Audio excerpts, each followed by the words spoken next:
Would you like to take this opportunity finally to tell the rioters to stop rioting?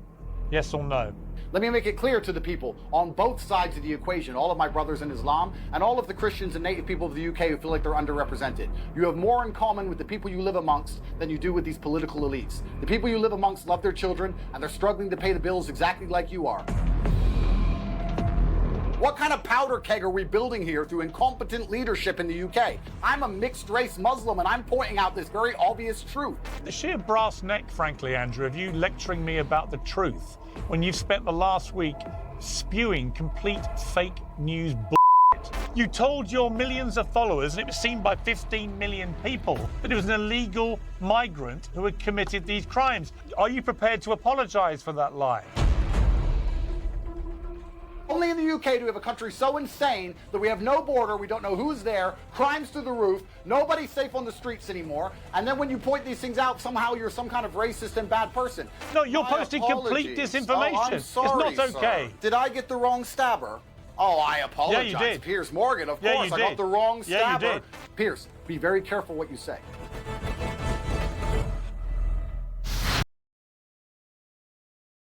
Well, well, well. This interview was quite hot and heavy, and I believe Piers Morgan, he actually won this battle with Andrew. I believe he lost the last two. Andrew was a lot quicker than him, but I believe Piers had actually flexed his years of experience here and managed to corner Andrew into something he got wrong. Instead of zooming out and looking at the entire picture of what caused the UK to riot. It was very, very well done by Piers, and quite frankly, I believe Andrew Tate failed in his objective, which is very rare because he is quite well spoken and he's usually very good at defending the Matrix attacks. And I want to show you the point where Piers pegs him to and Andrew's inability to move away from it. It was very, very well done on Piers' behalf. Let's take a look. On July 29th, a 17-year-old boy murdered 3 girls and injured 8 more children in a horrific mass stabbing at a Taylor Swift-themed dance class in Merseyside. The alleged killer was born in Wales to Rwandan parents, but police did not initially confirm his identity because he's aged under 18. Disinformation filled the vacuum instead. Right-wing influencers spread a battery of false claims online, including that the killer was a devout Muslim and a Syrian refugee. Riots and looting have since spread to at least 16 towns and cities across the UK. Far-right thugs have sieged mosques and hotels housing asylum seekers. Groups of armed Muslim men have attacked people in the street. These appalling scenes have become a stain on Britain's global reputation. Elon Musk has commented that civil war is inevitable in the UK. Many US conservatives are amplifying the unrest as apparent evidence of failed multiculturalism. One of the influencers accused of fanning the flames is Andrew Tate, a recently converted Muslim man. Piers didn't mention the UK government at all. He didn't mention the policies that led up to the UK riots ensuing. He didn't take the temperature of the country at all. Instead, he wants to focus on disinformation because he knows factually Andrew got the story wrong in terms of who actually committed the crime. But what Piers does well is pin him to it, and Andrew just either refused or didn't realize what was happening and struggled to maneuver out of the corner. The fact of the matter is the UK riots did not just happen just because of the stabbings of the 3 little girls. The day before that, we got spread with many videos of 2 Muslim men in an airport being abused by police officers.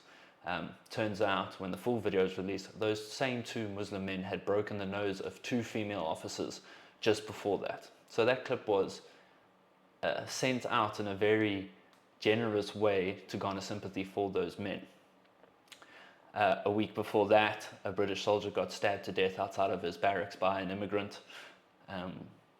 These things happened back to back in such a short time frame that this was just the straw that broke the camel's back. And instead of focusing on that point, Andrew just struggles to outmaneuver, and Piers finally gets one up over on him.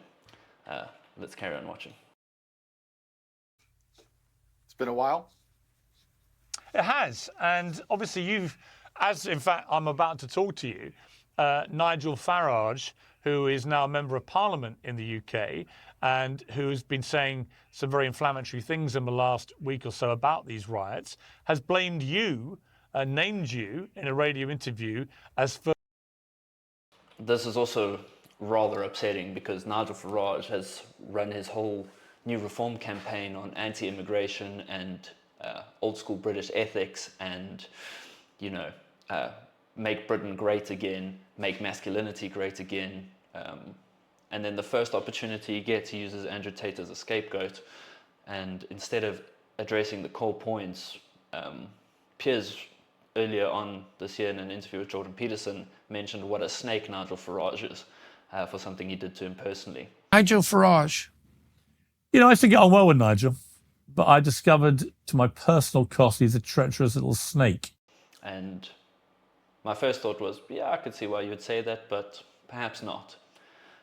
I believe Nigel's true colours are showing that he just sees this as an opportunity to get elected. Just my 2 cents. Let's carry on.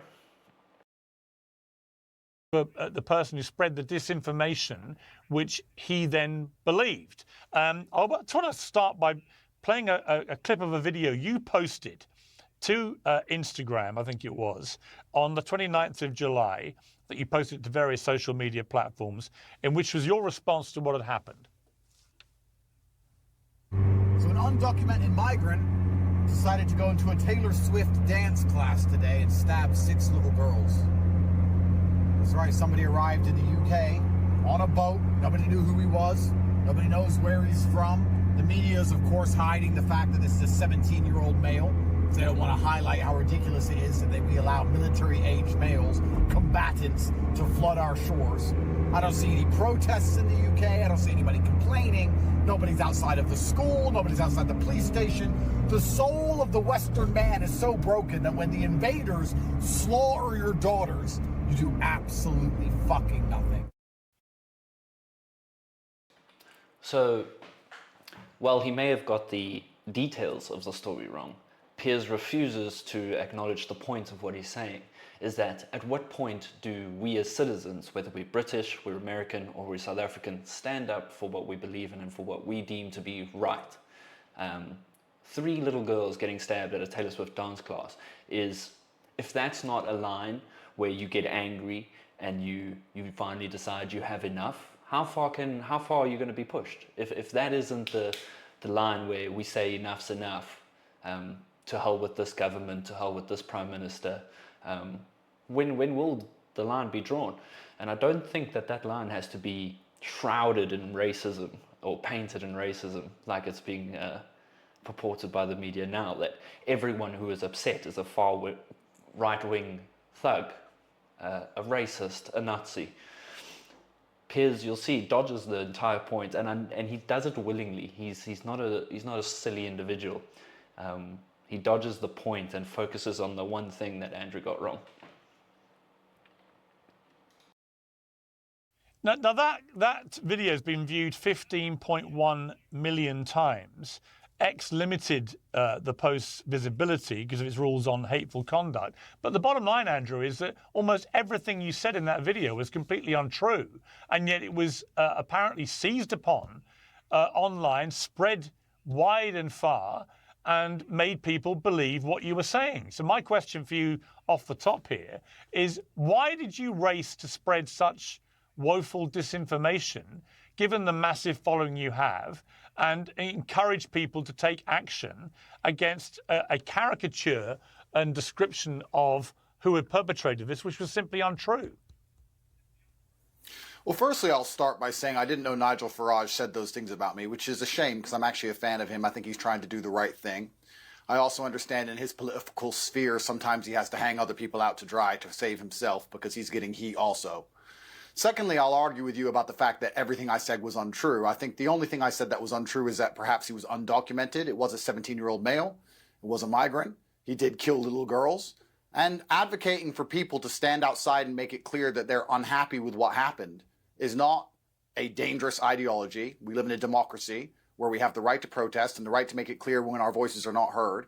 I recently protested against the Olympic ceremony outside the French embassy. I'm not sure if you saw it, complaining about how they depicted Jesus Christ, because I was unhappy with what I saw. And I think that when people feel like they have a voice, they're not likely to get violent. And the problem we have now is that people do not have a voice, which is why we're seeing rioting, which is why we're seeing looting, because people do not. This is why having open dialogue is so important, because Andrew touches on something quite important there, that when people feel like they are unheard or unrepresented, or their cries for help go unanswered, that feeling of helplessness, it builds and builds and builds, and it usually manifests at the end, which is always violence. It's important to allow people to speak and to speak freely. And I think Andrew opens well, but we'll see how Piers doesn't let him get away with anything. It's, you were wrong about him, he wasn't a migrant, you are you're encouraging violence, and you're encouraging riots, and you're encouraging people to go and be racist. And let's see how he defends himself. Obviously now been charged with very serious crimes, including killing these 3 girls, was a migrant. He wasn't a migrant, he was born in Wales. His parents were legal immigrants from Rwanda. So he's not a migrant, he's somebody born in Wales, born in the United Kingdom. Well, first things first, it's unfair for you to say that I've had an opposite effect. What I did was point out the facts of the situation, that a 17-year-old male killed little girls. If I point out the facts of the situation, that the sky is blue, and then people go and decide to riot because I've said those things, does not mean those things are not true. That's the first thing. Secondly, here's where we have the dichotomy of the UK, and I actually think this conversation is going to be one of the most important and potent conversations of modern times, especially as this issue is not going to be solved anytime soon, Piers. The problem. I think he's quite spot on there, where this topic isn't just about this topic, it leads into so many other details. How do we feel about open borders? When those open borders lead to a surge in crime, how do we feel about that? The UK is not in a good economic state. They cannot sustain the amount of people who are coming in. This is such a microcosm for so many broader issues. And if Piers wasn't so dead set on pinning Andrew to his mistakes, I believe this could have been quite a productive conversation. But Piers just wanted the W on this one. Were far-right thugs who were leading this, and they were attacking mosques, they were chanting anti-Muslim chants, and they were doing this because people had put out there... Hang on, crowd. Would you say you've had your say, I'm going to have my say now. It was put out falsely on social media that the person who did this was a Muslim. Not just a Muslim, but a Muslim who came in on one of the small boats, part of the very contentious, ongoing issue of the small boat. I'm not saying you did, I'm saying this is what was put out on social media in a series of false posts, which then went viral, right? So he was supposedly a Muslim, not true. Supposedly came in on a small boat, not true. Supposedly on an MI6 watch list as a potential terrorist, not true. None of this was true. And so on the back of that, far-right thugs who led this went up and attacked mosques, and they went and attacked hotels with asylum seekers in there waiting to be processed, and they was trying to set fire to them. Those are acts of despicable violence. To be fair, Piers is completely right here. He says those are acts of despicable violence, and those things should never happen. But to fail to, again, take the temperature of what has been happening in the UK since before this issue, I think it's very disingenuous to just pin it all on misinformation and far-right thugs. I believe if you watch the videos of the actual riots, there's normal people there. You would say they parents, they brothers, they sisters, they fathers, they sons.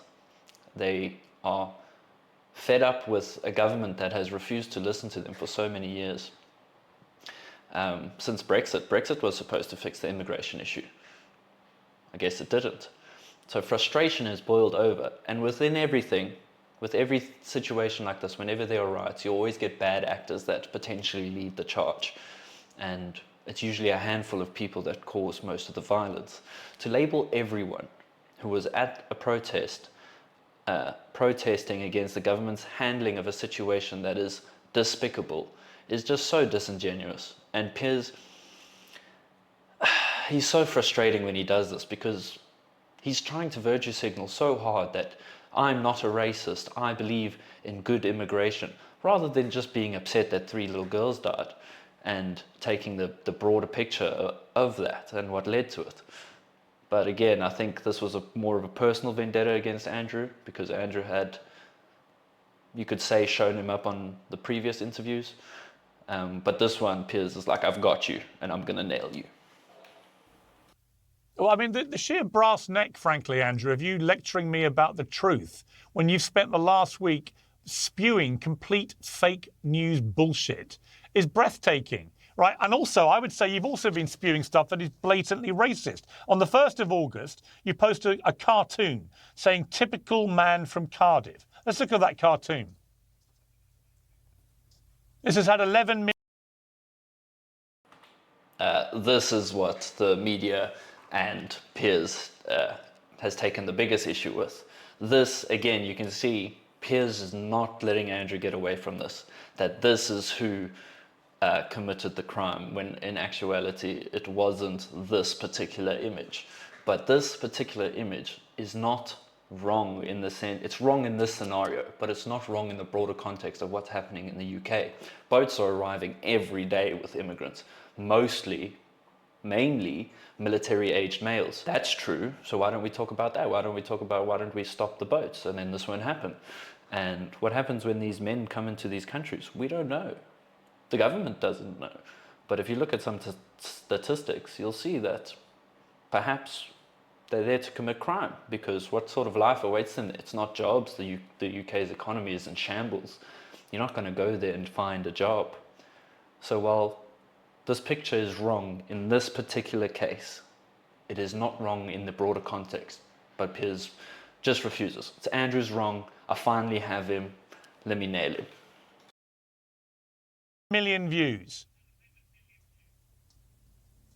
Yeah, it's a taxpayer, it's a migrant arriving on the boat with taxpayers' money, and I think a lot of people are upset about that. I want to make something clear because I'm a Muslim myself. When you say typical man from Cardiff, when you say typical man from Cardiff, you are again telling people that in your estimation, the person that committed this came in as an illegal migrant on a boat. That is not true. None of that is true. Well, what I'm actually doing, Piers, because you may not be aware of this because you're part of the legacy media machine, which is why you defended Israel so heavily. I'm on YouTube. You're not allowed to have your own opinion. I'm on YouTube. You're not allowed. I'm on legacy media. Well, I guess we get the point of the video. As you can see, Andrew fails to maneuver away from this particular scenario. Instead, he goes to where Piers was wrong about Israel, which he was. Piers very early on defended Israel, tooth and nail, actually, and against Andrew, and it turns out to be wrong. But as you can see, Andrew doesn't go, hang on, my point, sure, I was wrong about this exact scenario, but am I wrong about the broader context that we have military-aged men arriving on boats who, let's say, 20% of them end up committing crime? Is that 20% too high? Is that something we are willing to take on? But yeah, I guess it's 2-1 to Andrew Tate. I think Piers really got him on this one. And I believe Andrew will learn from this. And maybe I'm sure they'll do another interview, maybe he'll be more wise to Piers' tricks, because this interview is 53 minutes and Piers just never lit up. Didn't criticize the government, doesn't criticize policy, just criticizes Andrew for putting out disinformation, which then led to riots, which, as we've discussed now, that wasn't the thing that led to the riots. But anyways, if you enjoyed this, please like and subscribe. I think topics like these are touchy to talk about, but very, very important. And yeah, I'll catch you guys in the next one.